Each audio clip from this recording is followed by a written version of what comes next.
오늘 우리에게 주신 하나님 말씀은 갈라디아서 5장 22절에서 23절까지 말씀입니다. 제가 갖고 있는 신약성경 308면에 있습니다. 갈라디아서 5장 22절부터 23절까지 말씀을 한 목소리로 낭독하겠습니다.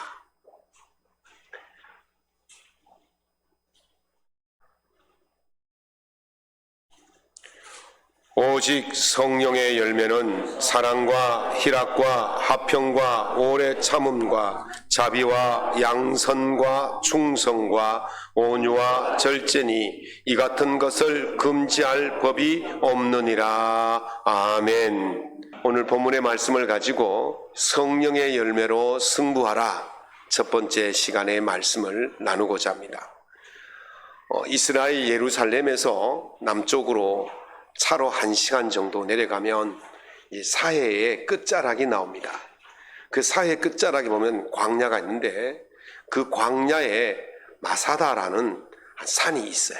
민둥산이고 절벽처럼 깎아지른 그런 성이 하나 있습니다. 높이는 434m 정도 되는, 우리나라에 비하면 그리 높지 않은 산이 있는데 그 산 정상에는 헤롯 대왕의 궁전이 있어요. 별장이 있어요. 그리고 그곳에는 식량을 저장할 수 있는 식량 창고와 물을 담을 수 있는 저수지가 여러 개 있어서 꽉꽉 채우면 5년 동안 외부의 도움을 받지 않고도 버틸 수 있는 그런 식량 창고와 저수지가 있어요. 그런데 그 산이 올라가는 것이 쉽지가 않습니다. 너무 가파르기 때문에 그냥 이렇게 올라가지 못하고 이 갈지자로 이렇게 해서 올라가야 되고, 산 정상 가까이 가면 이 절벽이기 때문에 사람 하나 겨우 올라갈 수 있는 통로가 있어요.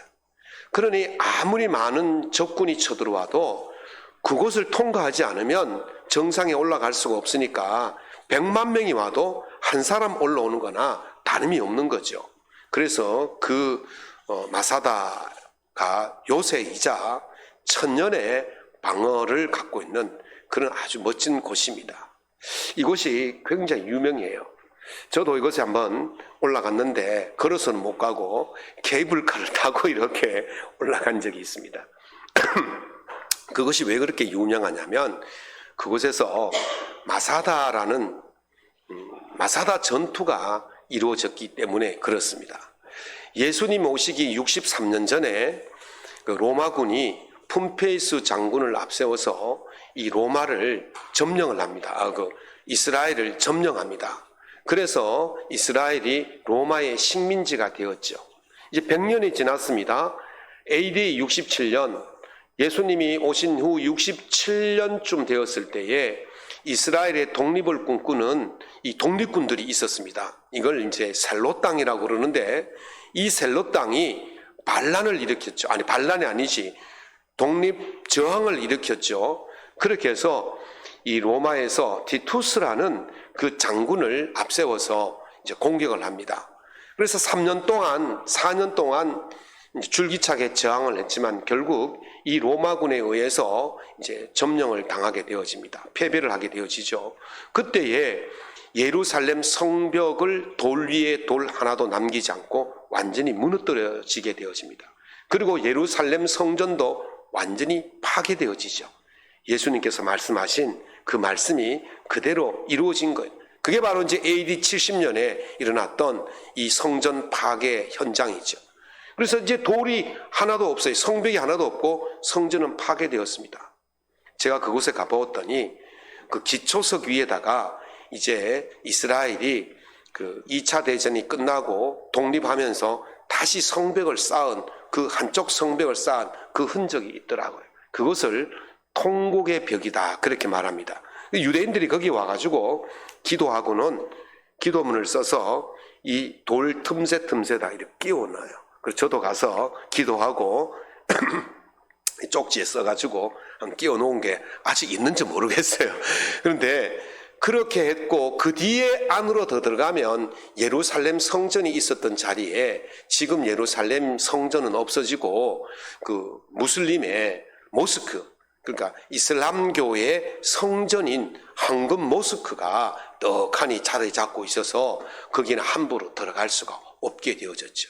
어찌되었든 AD 70년에 예루살렘이 무너지면서 저항하던 천여 명의 사람들이 이 마사다로 도망을 갑니다. 올라갑니다.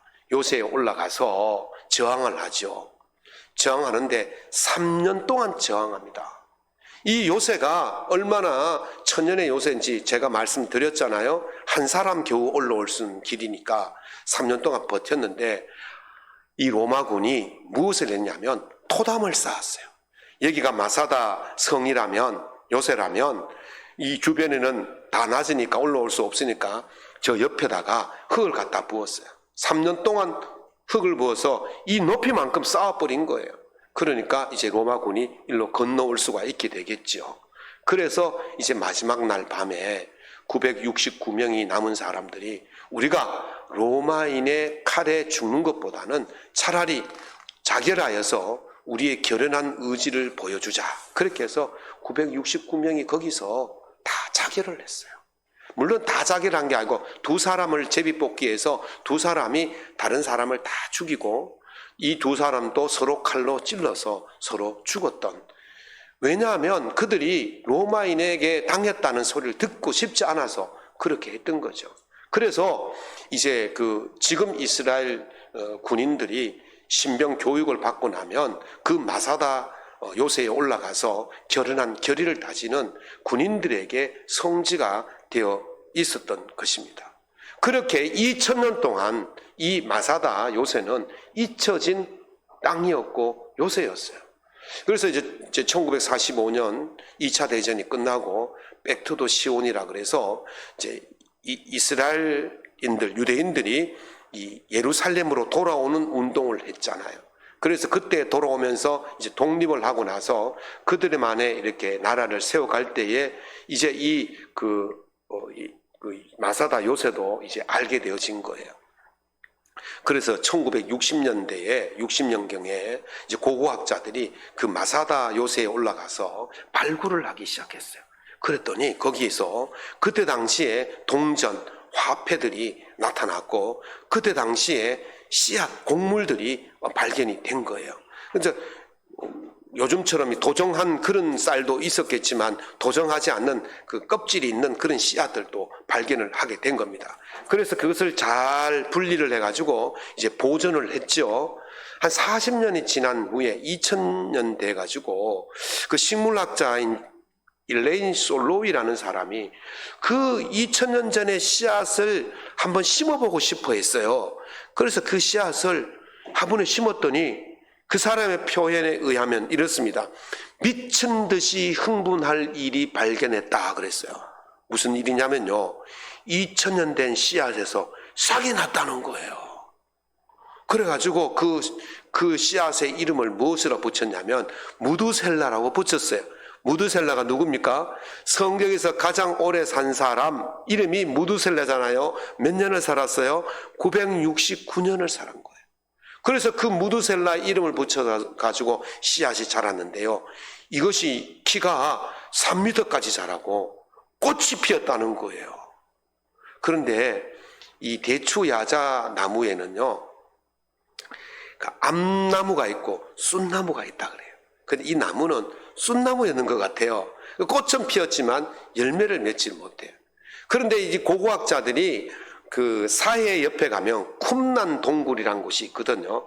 거기서 성경도 발견되어진 그런 장소인데 그곳에서도 씨앗을 발견했어요. 쿰난 공동체가 뭐냐면 에세네파라 그래서 금욕주의자들, 세례요한 같은 사람들이 모여 살던 그 이제 쿰난 공동체인데 거기에서 씨앗을 발견한 거예요. 그것도 몇 년 됐어요? 2000년 된 거예요. 그걸 또 심었더니만 그것도 싹이 나왔어요. 그래서 그 이름을 한나라고 붙였어요. 근데 이 씨앗은 암나무였어요. 그래서 무드셀라의 쑥나무의 그 꽃가루를 이 암나무 한나에게 접속을 시켰더니만 뭐가 나왔을까요? 열매가 맺힌 거예요. 첫 해에는 100개가 맺히고 두 번째 해에는 600개가 맺혔다는 거예요. 그때서야 열매가 맺혔을 때야 사람들이 아, 대추나무, 대추야자, 야자 열매구나. 대추 야자 열매는 우리나라 대추처럼 생긴 것 같지만 굵기가 훨씬 더 굵고요. 또 그 당도가요, 거의 막 설탕 이렇게 녹여놨는 것처럼 당기면 쫙 늘어나는 아주 막 너무 단 그런, 제가 가서 먹어봤는데요, 너무 달더라고요. 근데 그게 나온 거예요. 씨앗일 때는 잘 몰랐어요. 그런데 그 씨앗이 심어져서 싹이 나고 나무가 되고 열매가 맺히니까 그것이 대추야자 나무구나라는 것을 알게 되었다는 거예요. 우리 교회 뒷마당에 텃밭에 식물들이 여러 가지가 자라고 있어요. 제가 이제 막 비가 오고 난 뒤에 풀들이 막 자라서 그 풀들을 좀 뽑아봐야 되는데 이걸 뽑아야 될지 말아야 될지 고민이 돼요. 저작년에 대추 나무도 한 5그루 갖다 심었고, 또 작년 가을에 또 드릅나무도 몇 그루 갖다 심었고, 장미도 갖다 심었고, 또 뭐 이런저런 이름 알 수 없는 것들을 갖다 심었는데, 저는 이게 드릅나무인지 대추나무인지 이게 잘 몰라요. 그래서 우리 장로님이나 또 식물의 조예가 깊으신 분이 이게 대추나무입니다 라고 그러면 아, 대추나무구나. 드릅나무입니다. 그러면 드릅나무구나. 그런데 그건 제가 알 수 있는 것은 열매를 봐야만이 알 수 있는 거죠. 지금요, 그 드릅나무가 이렇게 막 번져가지고 새순이 올라오고 있더라고요. 작년에 심어가지고 아직 올해는 드릅 새순이 조금밖에 없어요. 저 혼자 먹을게.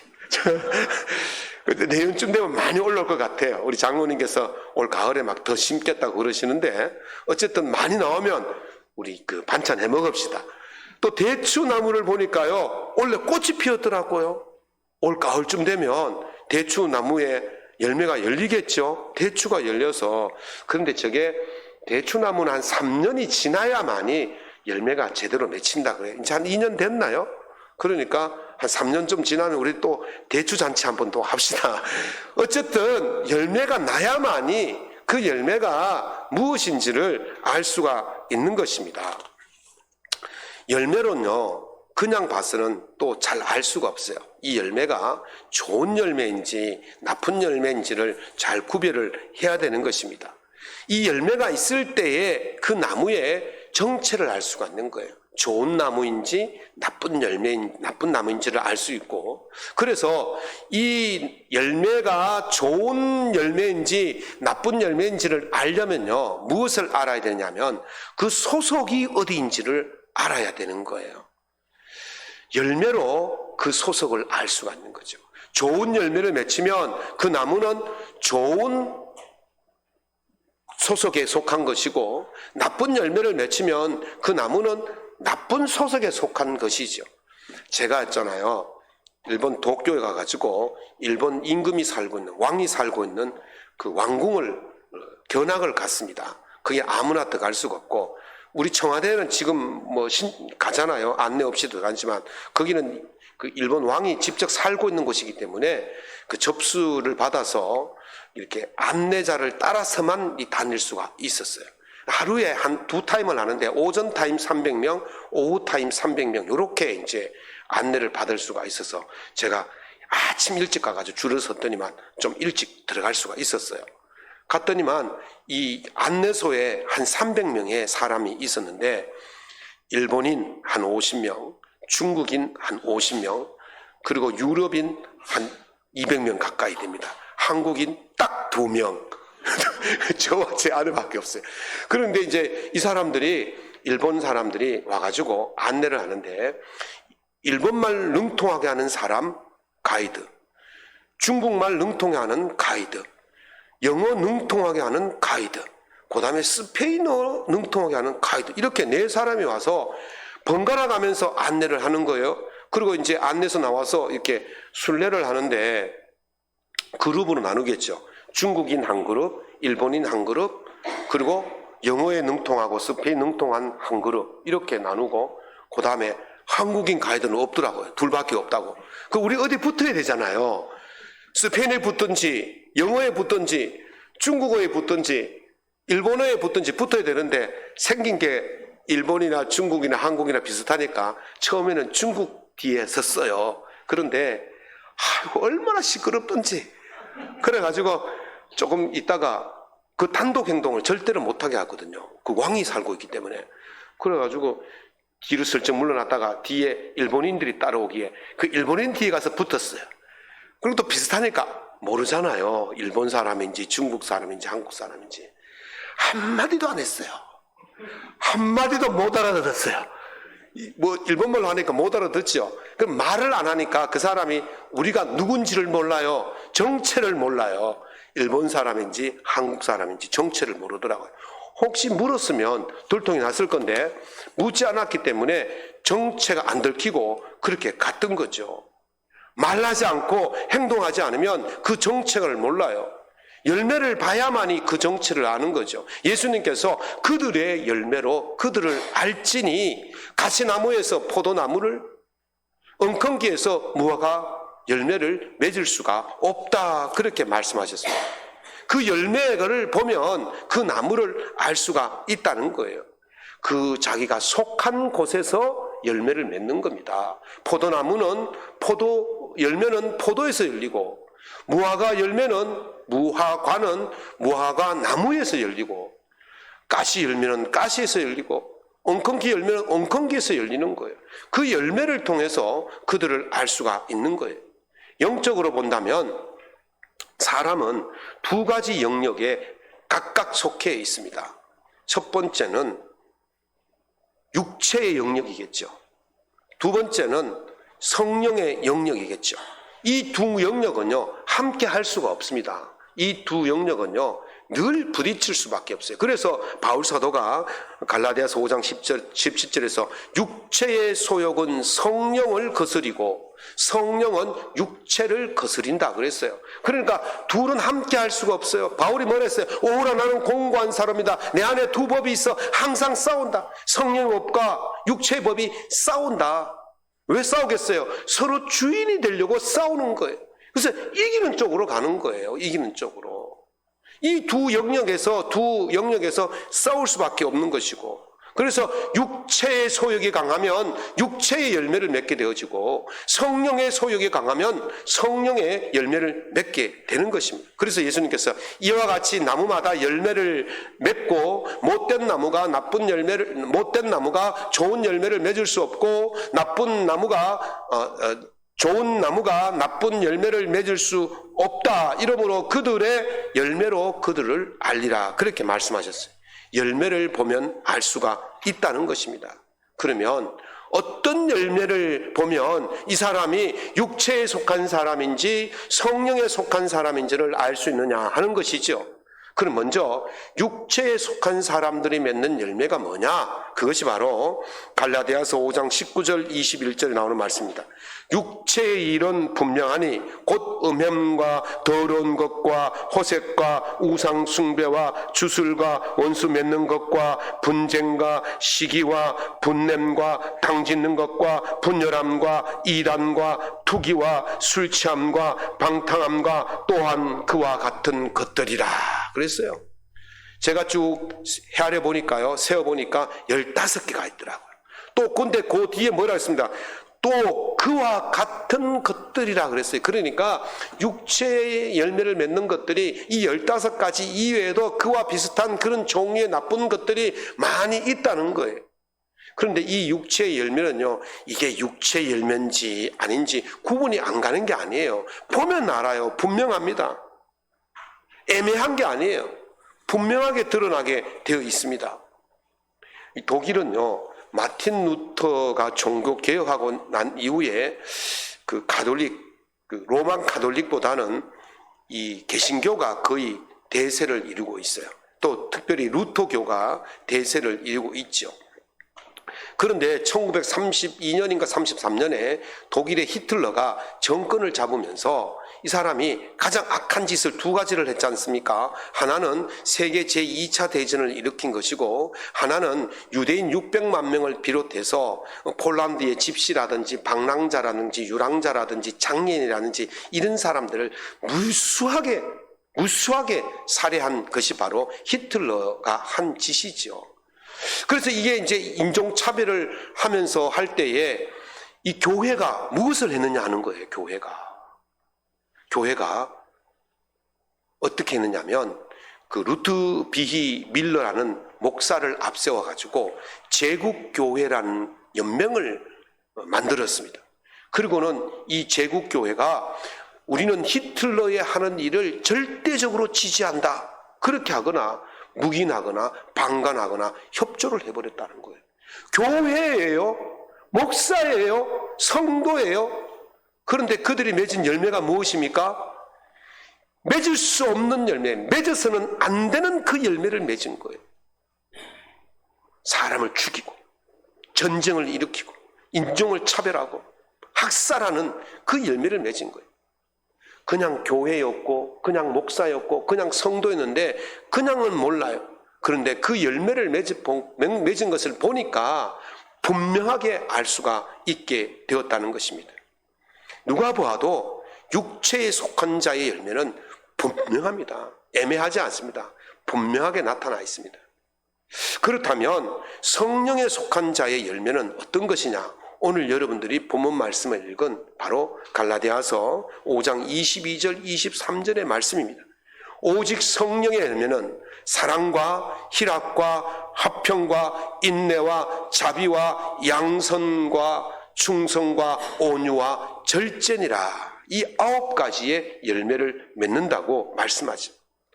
육체의 열매가 분명하듯이 성령의 열매도 분명한 거예요. 애매하지 않습니다.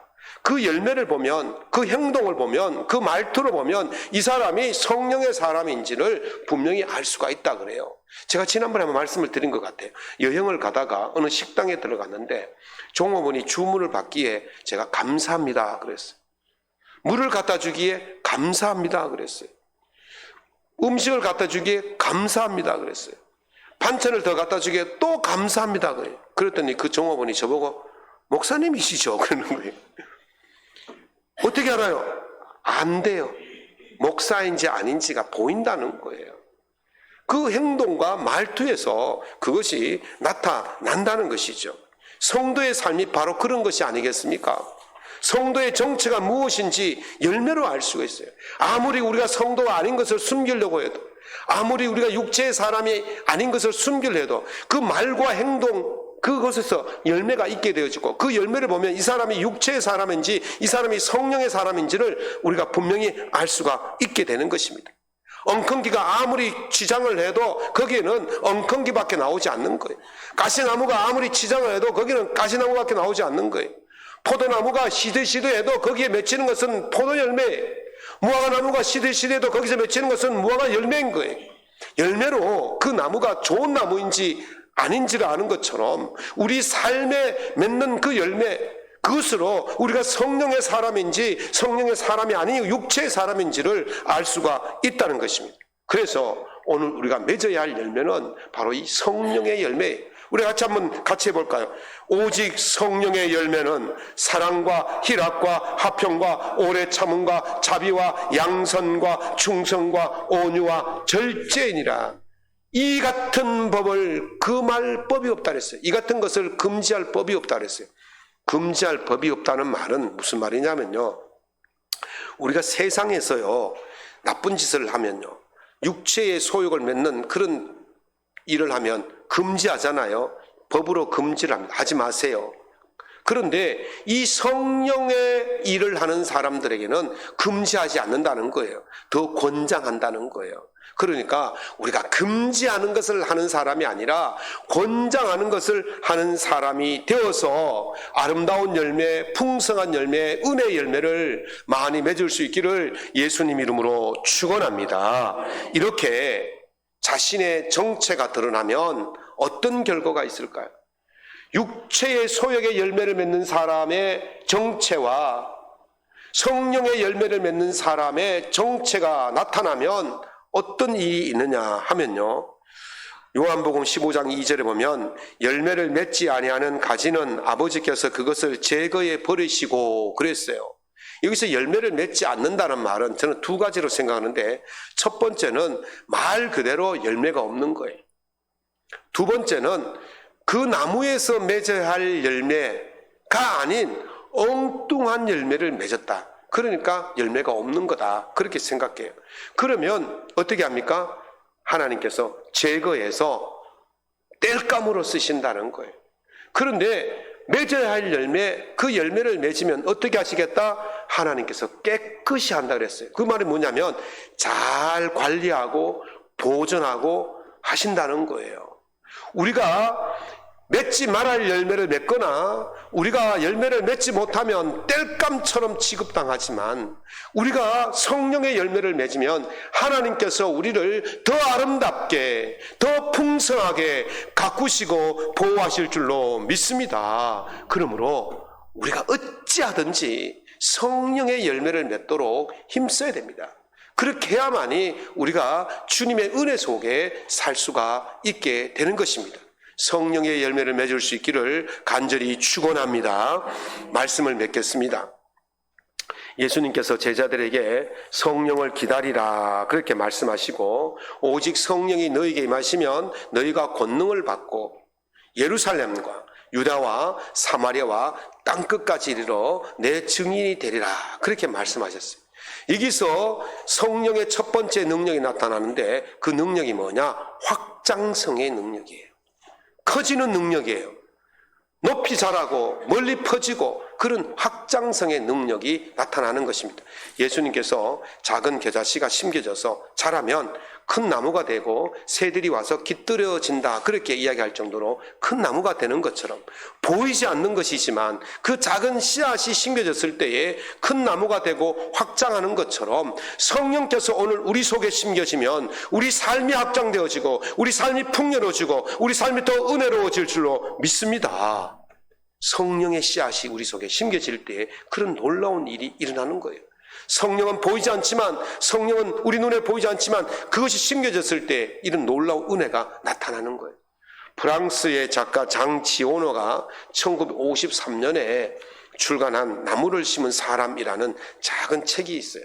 그 책을 보면요, 한 남자가 오지 여행을 하다가 산속에서 목이 말라서 이제 양치기를 만났대요. 물을 얻어 먹는데 양치기가 하는 말이 3년 동안 도토리를 10만 개를 심었다는 거예요. 그런데 보니까 거기 산이 거의 민둥산이었어요.